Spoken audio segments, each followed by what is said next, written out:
Good morning, students. Am I audible to you?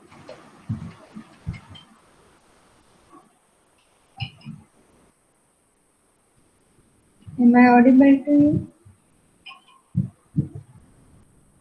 Okay, fine. So let's start with our last unit of this subject, right? One unit, that is chapter number 5, is pending. So sir will take that particular unit within this week only. Okay, fine. So let's start with the last unit. Is my screen visible to you?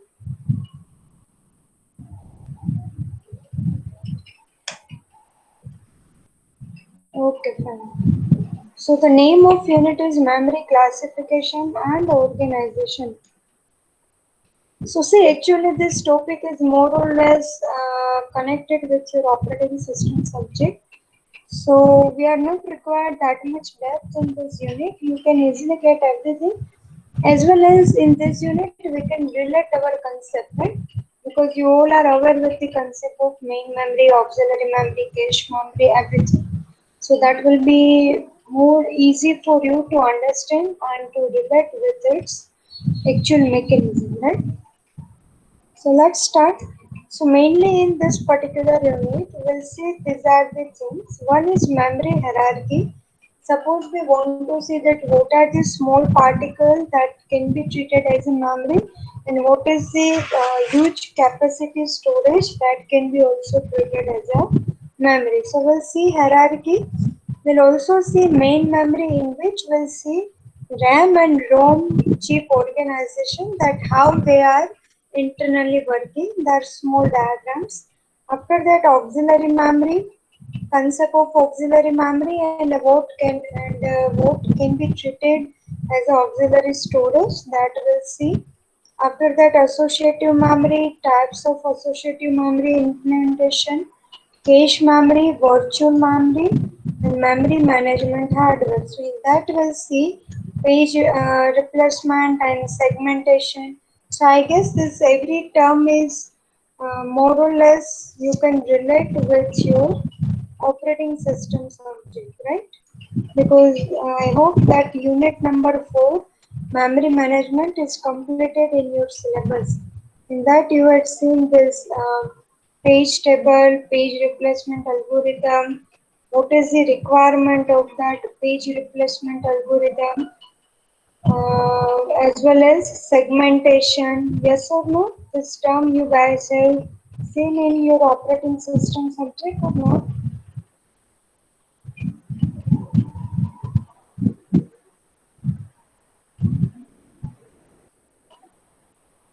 Okay. It is covered, right?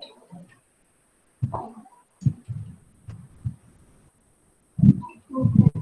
So see, in the memory hierarchy, actually memory is you can consider as a one crucial component of our digital computer, right? And we require that memory mainly for the storage purpose. Okay. So starting with the very small computer with some limited application, we require some limited storage. After that, we'll use some very general purpose computer where we need to run that machine we need to run in more efficient way and we require huge capacity in terms of memory, right? So here if we are going to say this, memory hierarchy is to obtain the highest possible access speed while minimizing the total cost of memory system. So see, some of the unit are not able to directly communicate with we can say main memory. So how that can be illustrated?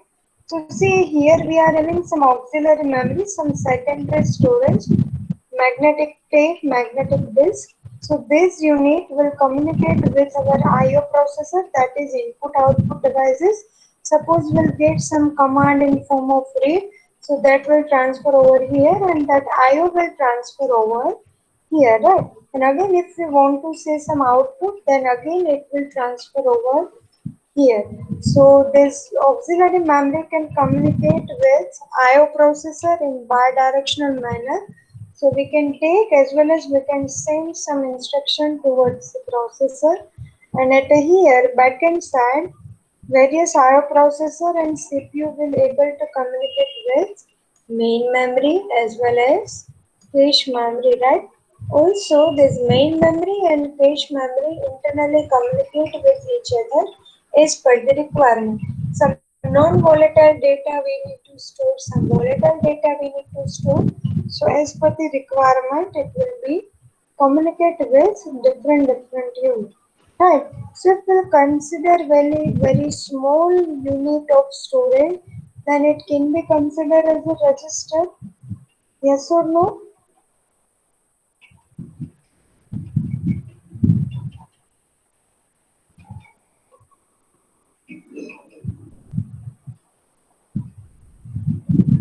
Very basic and small storage unit we can consider as a register. After that, second storage we can consider that is the you can consider as a some of the cache memory, right? And if we start with this bottom part, so at the bottom part we'll have some of the relative slow devices, that is like magnetic tape and magnetic disk. So this magnetic tape can be considered as a relatively slow device, right, to store some removable files. Okay. After that, next is magnetic disk that are also used to store some data. You can consider as a backup storage, right? Then after the main memory, we are having the main memory. So main memory occupy you can say central position by able to communicate directly with the CPU as well as with the auxiliary device. So main memory is the having central position, and it will be able to communicate with auxiliary device as well as with the CPU, right?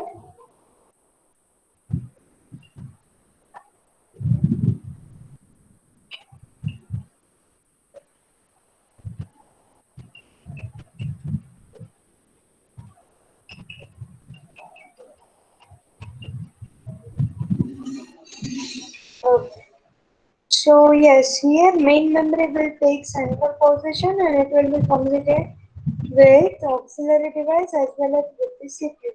Now, whenever CPU wants to deal, it can directly deal with the cache. So cache you can consider as a some high-speed memory, right? And it will be used to increase speed of processing by making our current program and data available in the CPU itself, right? So in the cache memory, we'll have every data in a ready mode. So that is why it will use to increase the speed up of our system, right? So that's why we can use CPU to make to make our system more faster. Fine. And last storage that we can consider as a register. So in which we are storing very basic micro instruction. So that will directly communicate with the cache, and whenever cache will require some data for the CPU, that will also take from the register as well. So is it fine for you?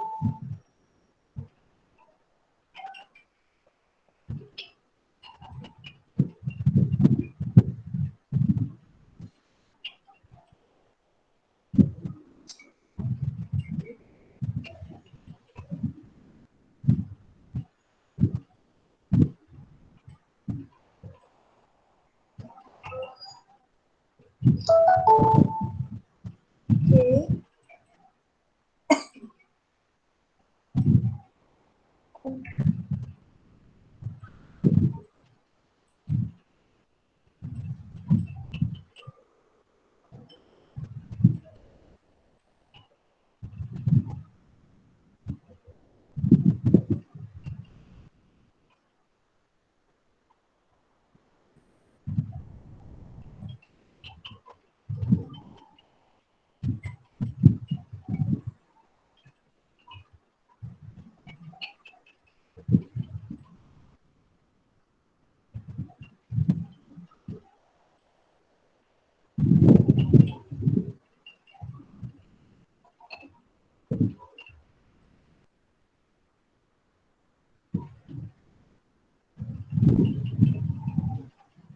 So next is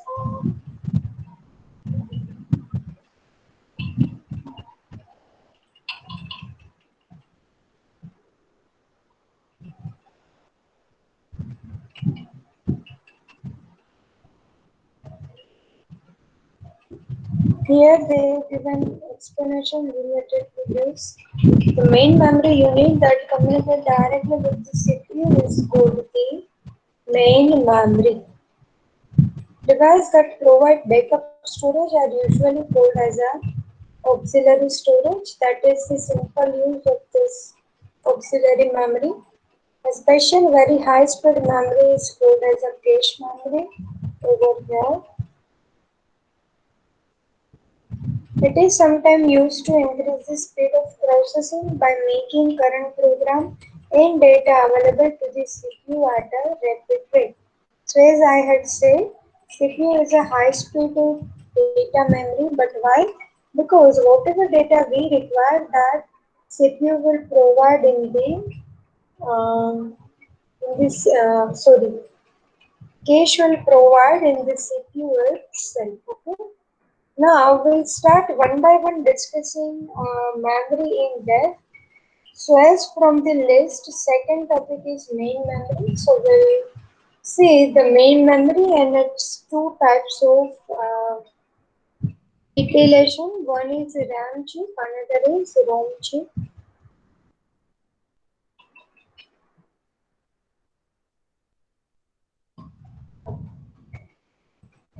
Now say RAM and ROM chip. So you all are knowing like sorry, what is the meaning of RAM and ROM? Why we require these two type of volatile and non-volatile memory.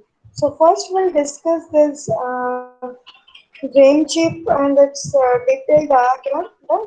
This particular diagram is called as a typical RAM chip and this one is called as a typical ROM chip. Right? So in short, this is the block diagram you can consider.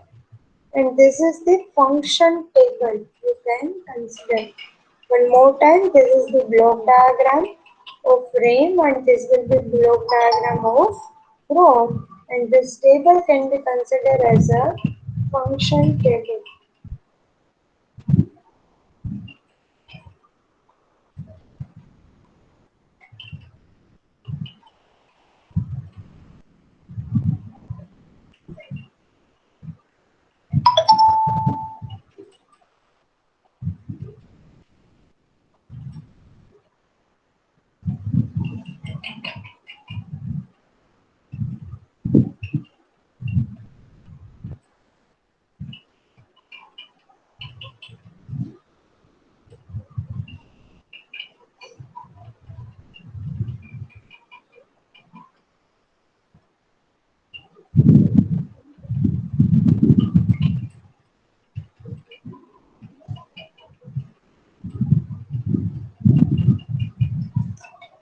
So see over here in the block diagram of RAM chip, the various things that we need to take care is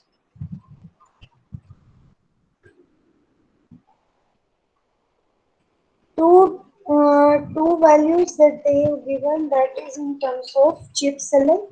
So that will use to select some input values, right? Okay, before that we are having size of ROM, that is 128 cross 8. So 8 individual bit we require, right? But as you can say 7 bit we require to represent the 128 bit. So 1 bit we had kept, I mean 8 bit we had kept for this data bus. Okay.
So 128 can be represented as a 7 bit, as 2 raised to 7 will indicate the 128, okay.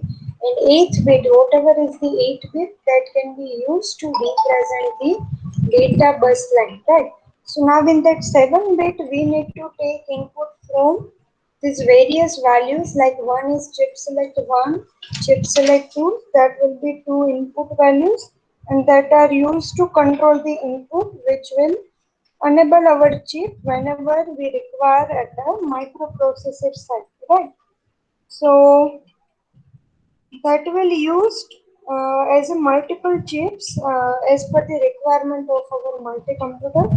After that, one is a read line and another is a write line. That will be sometimes combined and it will be called as a read write input line, right? So when the chip is selected, the two binary states are specified that whether it will need to perform read operation or write operation. Okay. So now you can see in this function table, here we are passing 7-bit address that will be chosen by our RAIN to work on that. And yes, one more thing, this data bus we have taken bidirectional, so we can transfer content from CPU to main memory as well as from memory to CPU. In case of read, we can transfer from CPU to memory. In case of write, we can transfer from memory to CPU. Okay, fine. Now see in this function table, initially here we are having chip select 1 and 2 0 0. Here we are having chip select 0 and 1. Here we are having chip select 1 and 2 like 1 and 0. But in all three cases, we have not specified any specific value related to read and write signal. Okay, so whenever that read and write signal are not enabled, you can say that the memory is in a inhabited state. That means our data is having high impedance state. So in that case, we'll not accept any of these input value. So here you can say for this implementation, we are using tri-state or three-state buffer, whatever you can say, that you have already seen in your unit number 1. Okay, so three-state or tri-state buffer for the implementation, right? So whenever there is not specified any read line and write line, our status is like high impedance state. But whenever write line is active, that means we are writing and we are taking input data towards the main memory. If reading will be active, that means we are giving output towards the memory. And if again both are not specified, even though chip select 1 and 2 are 1, so that is again considered as a high impedance stage. Okay. So everyone getting this RAM diagram, RAM block diagram?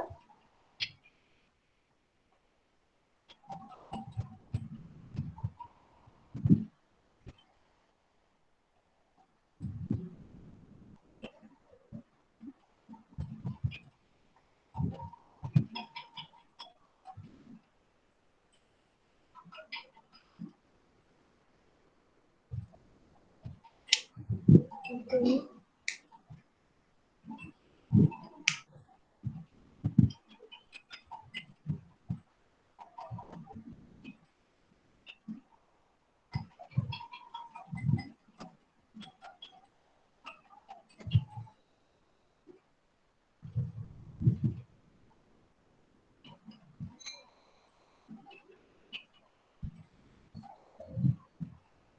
Everyone?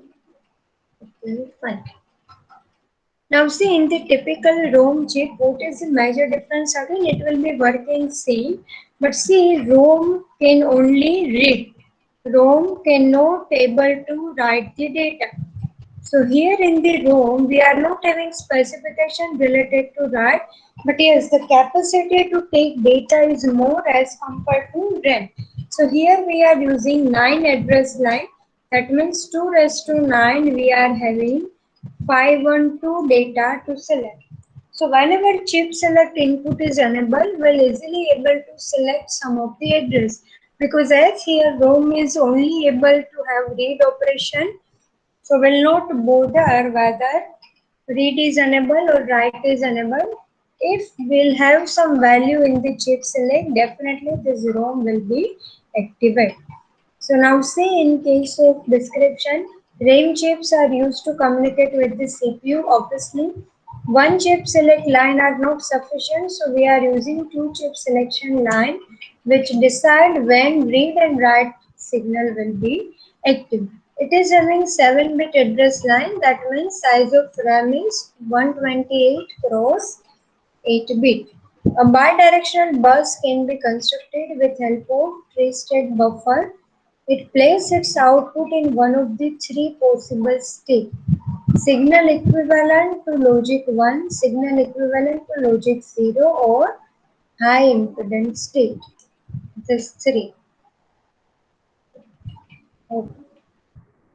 And in the ROM chip, ROM having only one directional bus, but as we are only able to read it, here address line having 9-bit length, so our size of memory is 512 cross 8. Okay. So just verify this diagram one more time, then we'll complete this memory address line.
Fine, so it is clear to you. Now the last line, that is one small example that they have tried to illustrate RAM and ROM as a form of various addresses. So see, this component will tell you that what type of memory you are using. So here 4 RAM addresses and 1 ROM we are using. So in the RAM we are having 128 bit, that means 7 bit we are assigning for the address, and in a ROM we are having 512, that means 9 bit we are assigning for the address. Okay, after that this is the hexa addresses, that means total 16 bits are there, but in the address bus we simply try to examine 0 to 9, or you can say 10 bits, because we are assuming that so 6 bits at 0 we had reserved as a 0, right? So whatever changes we are doing mainly with respect to last 3 bits, because in the RAM bit to communicate with different addresses we need to occupy this 1 to 7 bits, right? As RAM is using 128 bit of memory. So see this 1 to 7 we had occupied, and same way in the ROM total 9 bits we need to occupy. Now as here we are having different RAM to use, so just to distinguish between every RAM structure we had given this different values like 000, 001, 010, 011. So we can identify like if it is 000 then RAM 1, if it is 001 then it is RAM 2, if it is 010 then RAM 3, and if it is 011 then it is RAM 4. Okay, and for ROM it is only one connection, so we can represent like this. So this is just one, you can say, memory address map for the microcomputer. We had simply illustrated. If I have internally, it will going to select different addresses. Okay. Next is this memory connection to CPU. We'll see in the next. Okay, let's see some description given over here. The table called a memory address map is represented of assigned address space for each chip in the system. To demonstrate with a particular example, assume that a computer system needs 512 bytes of RAM and 512 bytes of ROM. The component columns specify where RAM and ROM chips, this component column. Hexadecimal addresses column specify the range of address, this one. Here only we specified 10 lines, as other 6 lines are assumed to be 0, as I said. To distinguish between 4 RAM chips, we had to choose line number 8 and 9 for various binary combination. This is 8 and 9. Okay.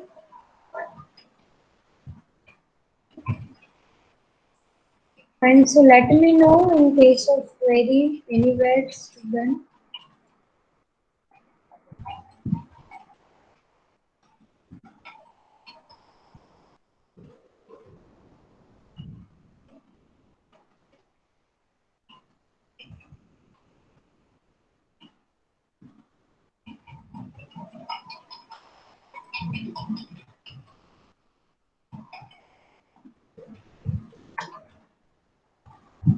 Any issue in this?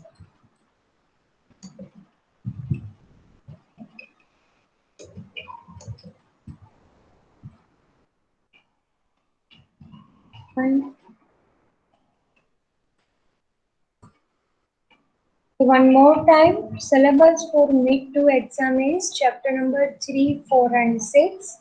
3 and 6 are from the mid-2 syllabus and 4 we have taken from the mid-1 syllabus, right?